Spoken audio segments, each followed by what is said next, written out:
हाँ तो प्यारे बच्चों, आज फिर ध्यान ऑनलाइन क्लास में नीति असलों का पाठ के साथ आप सभी का स्वागत है। ये नीति असलों का पाठ जिनके लेखक महात्मा विदुर है। नीति असलों का पाठ के लेखक कौन है? नीति असलों का पाठ के लेखक महात्मा विदुर हैं। सप्तम पाठ नीति असलों का, लेखक का नाम महात्मा विदुर, लेखक का नाम महात्मा विदुर।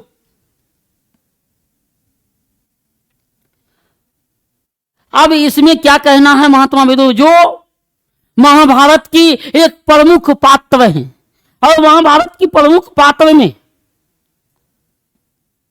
भाई सब ने अपना अपना कर्तव्य निभाया, सबकी अलग अलग योगदान है, लेकिन जो महात्मा विदुर का जो योगदान है वह ये योगदान है कि हमारे देश में ऋषि परंपराओं को, नीतियों को लेकर कितना हद तक तर्क संगत बताया है।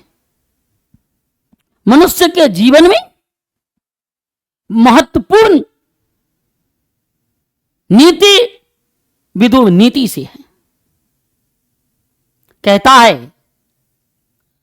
अयम पाठ सुप्रसिद्धस्य ग्रंथस्य महाभारतस्य उद्योग पर्वणा अंश विशेषे अध्याय 33 से 40 रूपाया विदुर नीति संकलिता। क्या कहता कि अयम पाठ यानी यह पाठ, अयम पाठ यानी यह पाठ सुप्रसिद्ध ग्रंथ महाभारत के उद्योग पर्व। ये जो महाभारत ग्रंथ हैं, ये महाभारत ग्रंथ में 18 पर्व हैं। महाभारत ग्रंथ में कितने पर्व हैं? तो महाभारत ग्रंथ में 18 पर्व हैं। कितने पर्व हैं बच्चों? 18। हाँ हेलो,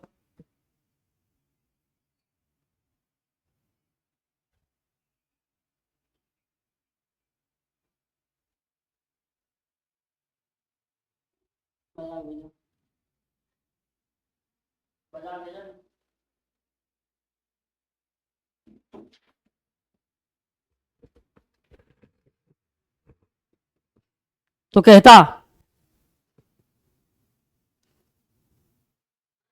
कि अयम पाठ, यह पाठ सुप्रसिद्ध ग्रंथ महाभारत के उद्योग पर्व का अंश है। और ये अध्याय 33 से 40, महाभारत के अध्याय 33 से 40। तो महाभारत में कितने पर्व हैं? तो महाभारत जो ग्रंथ है, ये महाभारत ग्रंथ में 18 पर्व हैं। महाभारत का जो युद्ध चला वो भी 18 दिन चला। जो पर्व की संख्या है वो भी 18 हैं। कितने? 18 हैं। और 18 अक्षौणी सेना का भी मृत्यु हुआ था। महाभारत में भाग लिया था 18 अक्षौणी, मरा और कुछ तो जीवित भी रहा। 18 अक्षौणी लेकिन भाग लिया था। और महाभारत में 18 अध्याय भी है। महाभारत ग्रंथ में महत्वपूर्ण कितने अध्याय हैं? तो 18। अब उन अध्याय के 33 से 40वें में विदुर नीति संकलित है। कौन नीति? विदुर नीति। नीति का अर्थ होता है आधार पर चलना। जैसे विदुर नीति, तो विदुर के आधार पर चलना, विदुर के कथन के आधार पर चलना। एक चाणक्य नीति, चाणक्य के आधार पर चलना। और एक आता है चाणक्य नीति के बाद एक आते हैं शुक्राचार्य नीति, शुक्राचार्य के आधार पे चलना। यानी कि ये नीति का अर्थ दिया आधारों पे चलना।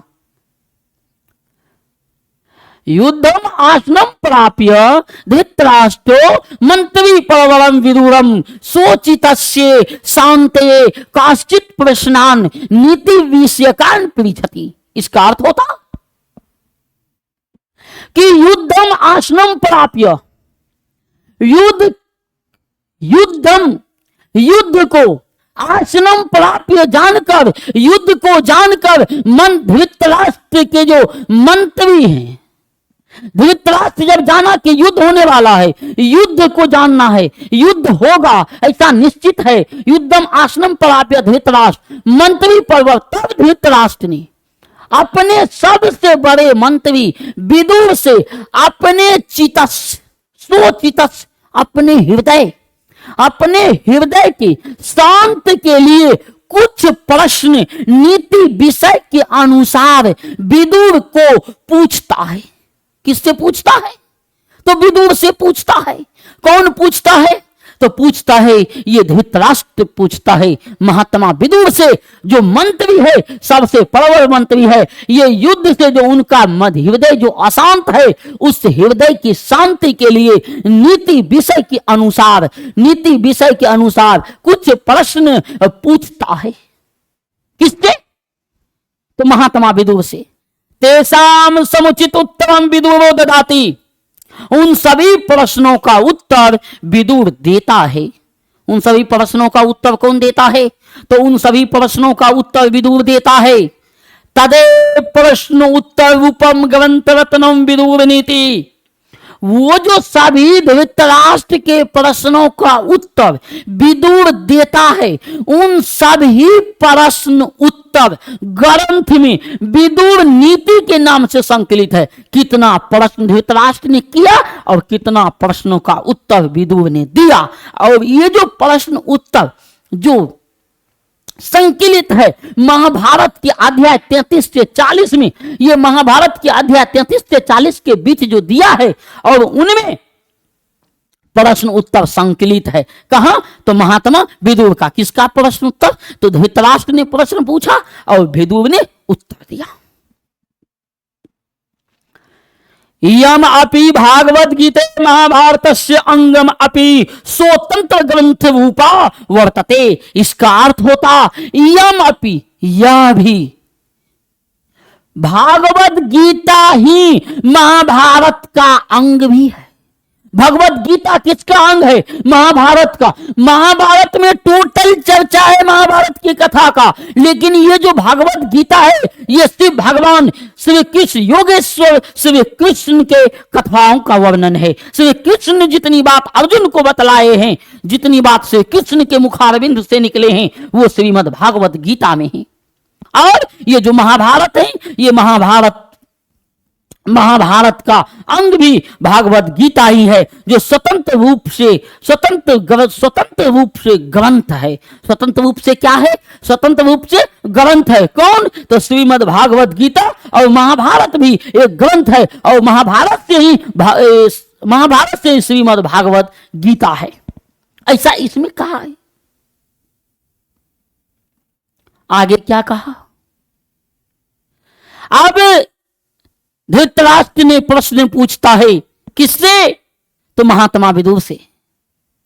तो महात्मा विदुर से पहला प्रश्न धृतराष्ट्र ने किया कि पंडित उच्यते, यानी पंडित किसे कहा गया है, पंडित किसे कहते हैं? तो इन्होंने परिभाषा दिया, यत् कृतं न विघ्नति शीत उष्णम भयमरति संविद असंविदवा सावे पंडित उच्यते। इसका अर्थ होता यस्य कृत्यम न विघ्नति, जिसके कीर्ति को, जिसके कर्म को, जिसके कीर्ति को, शीत उष्णम का अर्थ होता है गर्मी ठंडी, भयम रति भर भी विघ्न नहीं पहुंचाता है, संविद व असंविद हुआ, संविद मन सुखी संपन्न और संविद मन दुख सुख।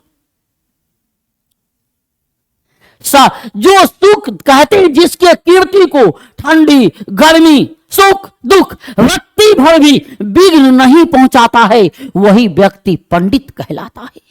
वही व्यक्ति क्या कहलाता? वही व्यक्ति पंडित कहलाता है। ऐसा किसका कहना है? ऐसा कहना है महात्मा विदुर का। जब धृतराष्ट्र ने पूछा कि है, धृतराष्ट्र ने पूछा मंत्री से, विदुर से कि हे विदुर बताओ पंडित किसे कहते हैं? तब कहा कि हे राजन, जिसके कीर्ति को ठंडी गर्मी भय रत्ती विघ्न नहीं पहुंचाते हैं, सुख दुख विघ्न नहीं पहुंचाते हैं, वही व्यक्ति पंडित कहलाते हैं। आगे कहा दूसरी परिभाषा और पूछा, कहा कि पंडित का एक और परिभाषा है। कहा कौन सा? तो अब कहता है तत्वज्ञ सर्वभूतानाम योग्य सर्वकर्मणानाम उपायज्ञो मनुष्यानाम नर पंडित उच्यते। कहता है तत्वज्ञ सर्वभूतानाम, सभी तत्वों को जानने वाला, तत्वज्ञ सर्वभूतानाम, सभी तत्वों को जानने वाला, योग्य सर्व कर्मणा नाम, सभी कर्म के योग को जानने वाला। कहा हे राजन, सभी तत्वों को जानने वाला, सभी योग्य सर्व कर्मणा नाम, सभी कर्म के योग को जानने वाला, उपायज्ञो मनुष्या नाम नर पंडित उच्यते, और प्रत्येक मनुष्य के उपाय को जानने वाला जो नर है वही पंडित कहलाता है। बड़ी साधारण से उत्तर देते हैं महात्मा विदुर। सभी तत्व, हे राजन, सभी तत्वों को जानने वाला, सभी कर्म के योग को जानने वाला, प्रत्येक मनुष्य को उपाय को जानने वाला व्यक्ति पंडित कहलाते हैं। ऐसा महात्मा विदुर ने महाराज धृतराष्ट्र से कहा, जो हस्तिनापुर का राजा था, और वो भी नेत्रहीन राजा था। इसके जो अगला श्लोक है, उन नीति श्लोक में जो अगला है, इसमें तीसरे श्लोक में क्या कहा? ये धृतराष्ट्र ने पहले प्रश्न किया, क्या किया? कहा कि हे विदुर, मूर्ख और नीच किसे कहा जाता है?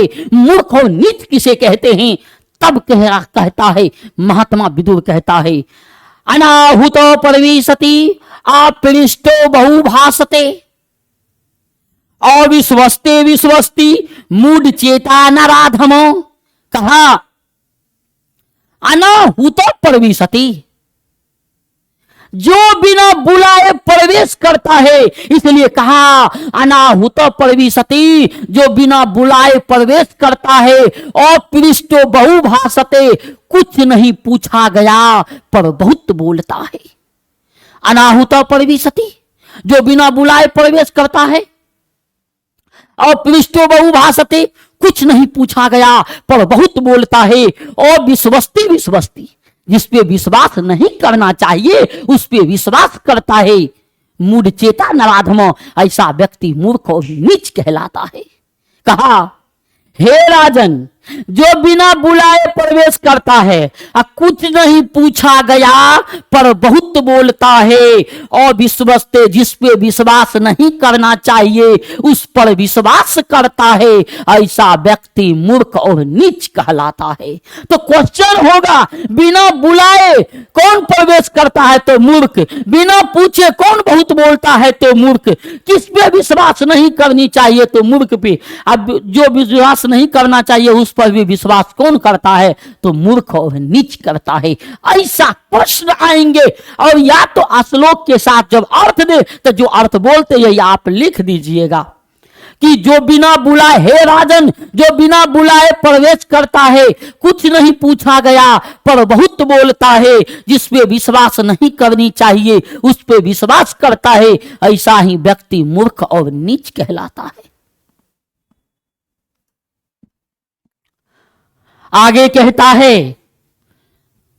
धृतराष्ट्र ने प्रश्न किया कि हे विदुर, सबसे परम धर्म क्या है, यानी धर्म क्या है, और सबसे उत्तम शांति क्या है, इस संसार की तृप्ति क्या है और सुखी कौन है? 4 प्रश्न किया बच्चों।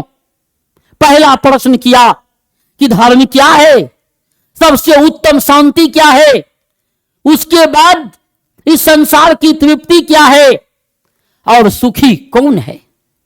तब महात्मा विदुर ने कहा, एको धर्म परम सरे, एक धर्म ही सबसे बड़ा सरे है। यानी यहां एक धर्म ही सबसे बड़ा, सरे का अर्थ धन भी होता है। एक धर्म ही सबसे बड़ा सरे, यानी कि सरे ही सबसे बड़ा धर्म है। क्षमे का शांति उत्तमा, क्षमा ही उत्तम शांति है। उत्तम शांति कौन है? तो उत्तम शांति क्षमा है। उत्तम शांति कौन है? तो उत्तम शांति क्षमा है। कहेगा सबसे उत्तम शांति क्या है? तो क्षमा सबसे उत्तम शांति है। सबसे उत्तम शांति क्या है? तो सबसे उत्तम शांति क्षमा है। इसलिए क्षमे का शांति उत्तमा। विद्या का परमा तृप्ति, विद्या इस संसार की तृप्ति है। विद्या से ही इस संसार को संतोष मिलता है, विद्या ही संसार की तृप्ति है। और जो अहिंसावादी हैं वही सुखी हैं, ऐसा महात्मा विदुर ने महाराज धृतराष्ट्र से कहता है कि संसार की तृप्ति विद्या है और सुखी अहिंसावादी जो व्यक्ति है, अहिंसावादी व्यक्ति ही सुखी है, ऐसा कहा है। एक धर्म ही एको धर्म परम श्रेय, एक धर्म ही सबसे बड़ा श्रेय है। क्षमा ही उत्तम शांति है, विद्या इस संसार की तृप्ति है और जो अहिंसावादी है वही सुखी है, ऐसा कहा। आगे कहा महाराज धृतराष्ट्र ने विदुर से कि हे विदुर, आत्मा का नाश कैसे होता है और आत्मा को नाश होने से बचाया कैसे जा सकता है? यानी कि आत्मा को नाश होने से हम कैसे बचाएंगे और आत्मा का नाश कैसे होता है? तो इस 5वां श्लोक में कहा है कि त्रिविधम नरकस्य इदम द्वारम नांसम आत्मनः। कहा कि नरक के 3 द्वार होते हैं। नरक के कितने द्वार होते हैं? तो नरक के 3 द्वार होते हैं। नासम आत्मनः, जिसमें आत्मा का नाश हो जाता है। नरक के कितने द्वार होते हैं? तो नरक के 3 द्वार होते हैं। नरक के कितने द्वार होते हैं? तो नरक के 3 द्वार होते हैं और नरक के 3 द्वार में आत्मा का नाश हो जाता है। नरक के 3 द्वार में किसका नाश होता है? तो नरक के 3 द्वार में आत्मा का नाश हो जाता है। और वो 3 द्वार काम, क्रोध तथा लोभ, तस्मात् त्यजेत्। तस्माद एतत्, कहते हैं कि नरक के 3 द्वार होते हैं जिसमें आत्मा का नाश हो जाता है। इसलिए काम, क्रोध तथा लोभ, इन तीनों को त्याग देनी चाहिए। यदि आत्मा को नाश होने से बचाना है तो काम, क्रोध और लोभ को त्याग देना चाहिए। काम का अर्थ होता है वासना अधिक हो जाना, कामी पुरुष, उसको बोलते हैं काम। दीर्घसूत्रता भी कहते, इसलिए कहा कि त्रिविधम नरकस्य इदम द्वारम नांसम आत्मना, कि नरक के 3 द्वार होते हैं जिसमें आत्मा का नाश हो जाता है। इसलिए हे राजन, आत्मा की नाश होने से बचने के लिए काम, क्रोध और लोभ, इन तीनों को त्याग देनी चाहिए। इन तीनों को क्या करनी चाहिए? इन तीनों को त्याग देनी चाहिए। आगे कहता है, जो नेक्स्ट श्लोक हैं उन श्लोक में धृतराष्ट्र कहते हैं, धृतराष्ट्र प्रश्न करते हैं कि हे विदुर, उन्नति चाहने वाले लोगों को, जो उन्नति चाहता जीवन में, जो विकास चाहता है, जो लोग जीवन में उन्नति चाहता, जो जीवन में विकास चाहता है, वो लोगों को क्या करनी चाहिए? तब महात्मा विदुर कहते हैं, षड्दोषा पुरुषेण हातव्या भूतिम इच्छिता निंद्रा तंद्रा भय क्रोधा आलस्यम दीर्घसूत्रता। कहा कि हे राजन, हे महाराज, हे हस्तिनापुर नरेश, षड्दोषा पुरुषेण हातव्या, 6 दोषों को उन्नति चाहे राजन, उन्नति चाहने वाले पुरुषों को 6 दोष त्याग देनी चाहिए। उन्नति चाहने वाले पुरुषों को कितना दोष त्याग देनी चाहिए? तो उन्नति चाहने वाले पुरुषों को 6 दोष त्याग देनी चाहिए। उन्नति चाहने वाले लोगों को कितना दोष त्याग देनी चाहिए? उन्नति चाहने वाले पुरुषों को 6 दोष त्याग देनी चाहिए। निंद्रा, तंद्रा, भय, क्रोध, आलस और दीर्घसूत्रता। कौन कौन?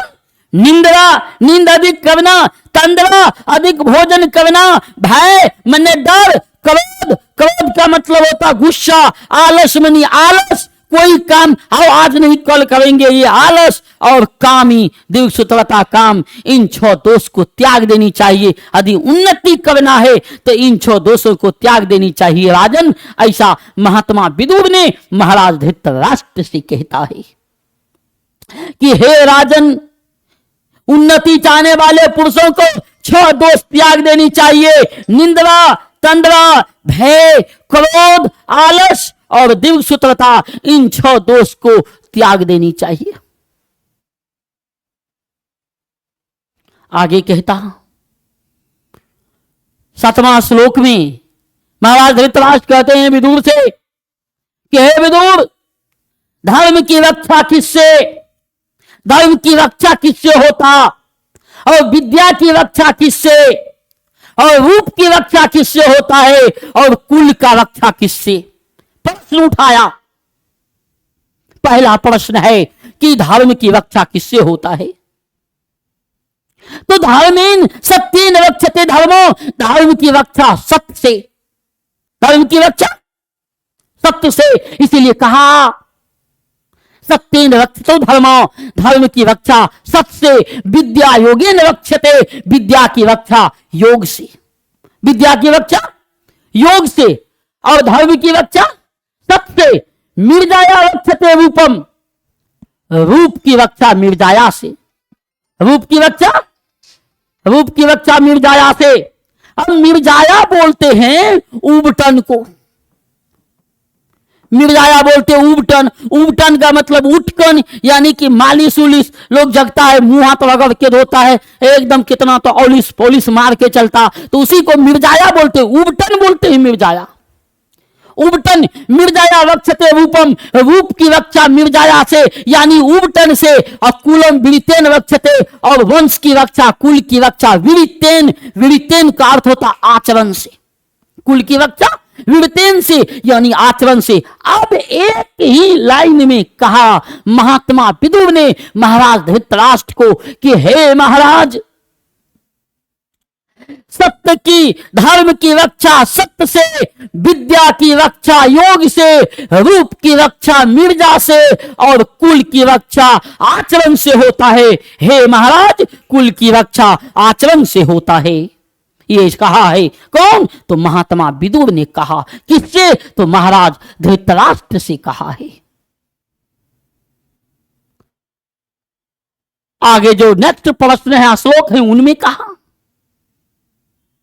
कि हे विदुर, कौन पुरुष आसानी से मिल जाता है और कौन पुरुष को मिलना दुर्लभ है, आसानी से नहीं मिलता है। तो कहता है सुलभा पुरुषा राजन सतम प्रिय वादिना, अप्रिय तु पथस्य वक्ता श्रोता च दुर्लभ। कहता है सुलभा पुरुष राजन सतम प्रियवादिनो, प्रिय बोलने वाले पुरुष हे राजन लगातार यानी हमेशा प्रिय बोलने वाले पुरुष आसानी से मिल जाते हैं, लेकिन अप्रिय ही सही, उचित बोलने वाला और सुनने वाला दोनों मिलना दुर्लभ है, दोनों मिलना मुश्किल है।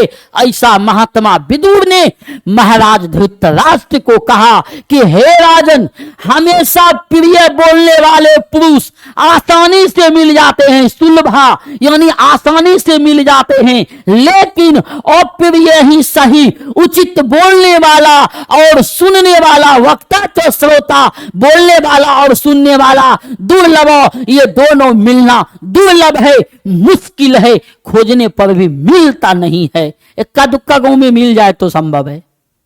इसलिए कहा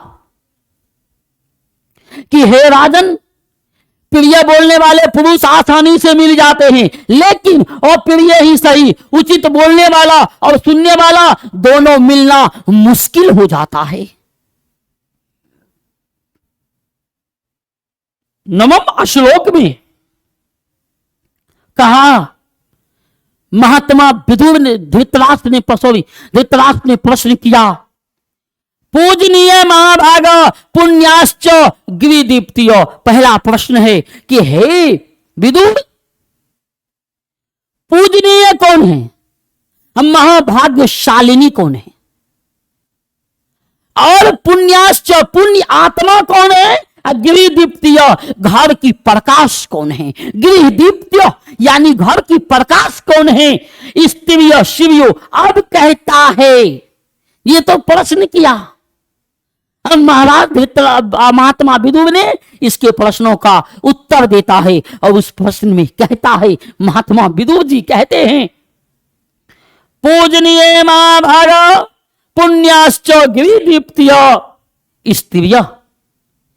पूजनीय महाभाग्यशाली पुण्य आत्मा और घर की प्रकाश यानी घर की लक्ष्मी स्त्री होती है। स्त्रियो गृहस्यो, गृहस्योक्त अस्मात् द्रक्ष विशेषतः, जो घर में स्त्री विशेष रूप से रक्षा के योग्य होते हैं। इसलिए हे महाराज, हे राजन, हे भूपति, स्त्री पूजनीय, महाभाग्यशाली, पुण्य आत्मा और घर की लक्ष्मी होती है। इसलिए घर में स्त्री विशेष रूप से रक्षा के योग्य होते हैं। विशेष रूप से रक्षा के योग्य कौन होते हैं? तो विशेष रूप से रक्षा के योग्य स्त्री होते हैं। पूजनीय कौन होते हैं? तो स्त्री होते हैं। पुण्य आत्मा कौन होते हैं? तो स्त्री होते हैं। महाभाग्यशालिनी कौन होते हैं? तो स्त्री। और घर की प्रकाश कौन होती है? तो भी स्त्री होती है। और विशेष रूप से रक्षा के योग्य कौन होती है? तो विशेष रूप से रक्षा के योग्य भी स्त्री होती है। ऐसा कहा है। जब प्रश्न आएंगे बच्चों, आपके प्रश्न पत्र में प्रश्न आएंगे कि पूजनीय कौन है? तो स्त्री, महाभाग्यशाली स्त्री, पुण्य आत्मा स्त्री, घर की लक्ष्मी या घर की प्रकाश स्त्री। और विशेष रूप से स्त्री कहां रक्षा के योग्य है? तो गृहस्यो यानी घर में विशेष रूप से रक्षा के योग्य होती हैं। स्त्री विशेष रूप से रक्षा के योग्य होते हैं। आगे कहा, और ये इस नीति श्लोक का पाठ का अंतिम श्लोक है। और अंतिम श्लोक लोगों को बहुत प्रभावित भी करता है। क्या? अकृति विनियोहंती हनंत अनर्थ पराक्रम। महाराज धृतराष्ट्र ने प्रश्न किया कि हे विदुर, अकृति को कौन मारता और अनर्थ को कौन मारता है? क्रोध को कौन मारता है और बुरे आचरण को कौन मारता? प्रश्न है। पहला है अकृति विनियोहंती।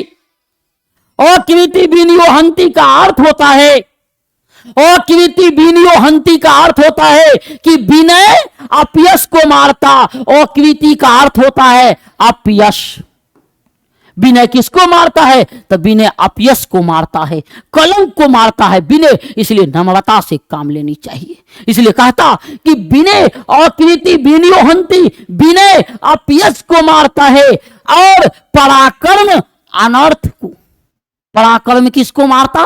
तो पराक्रम अनर्थ को मारता है और विनय अपयश को मारता है। पराक्रम अनर्थ को मारता है। हंति नित्यम क्षमा क्रोध में आचारो। और क्रोध क्षमा क्रोध को मारता है। क्षमा किसको मारता है? तो क्रोध को। क्रोध को कौन मारता? तो क्षमा मारता है। अकृति को कौन मारता? तो विनय मारता है। अपयश को कौन मारता है? तो विनय मारता है। अनर्थ को कौन मारता है? तो पराक्रम मारता है। इसीलिए अनर्थ को मारने वाले व्यक्ति पराक्रमी कहलाता है। हंति नित्यम क्षमा क्रोध में आचारो। कहता है हंति, क्रोध को कौन मारता? तो क्षमा मारता क्रोध को। इसलिए क्षमा सबसे उत्तम है। इसलिए क्षमा करना, क्षमे का शांति उत्तम, क्षमा ही उत्तम शांति है। इसलिए ऐसा कहा है इसमें। और अच्छा आचरण बुरे विचारों को मारता है। अच्छा आचरण बुरे विचारों को मारता है। तो याद रखना बच्चों, कहता है कि विनय अपयश को मारता है। हे राजन, विनय अपयश को मारता है, पराक्रम अनर्थ को, क्षमा क्रोध को मारता है और अच्छा आचरण बुरे विचारों को मार देता है, जिससे मेरा आचार एकदम पवित्र और स्वच्छ हो जाता है। ऐसा कहा है इसमें। तो बच्चों, आगे हम आपके लिए लेकर के आएंगे इसी का ऑब्जेक्टिव और इसका अर्थ दोनों। धन्यवाद।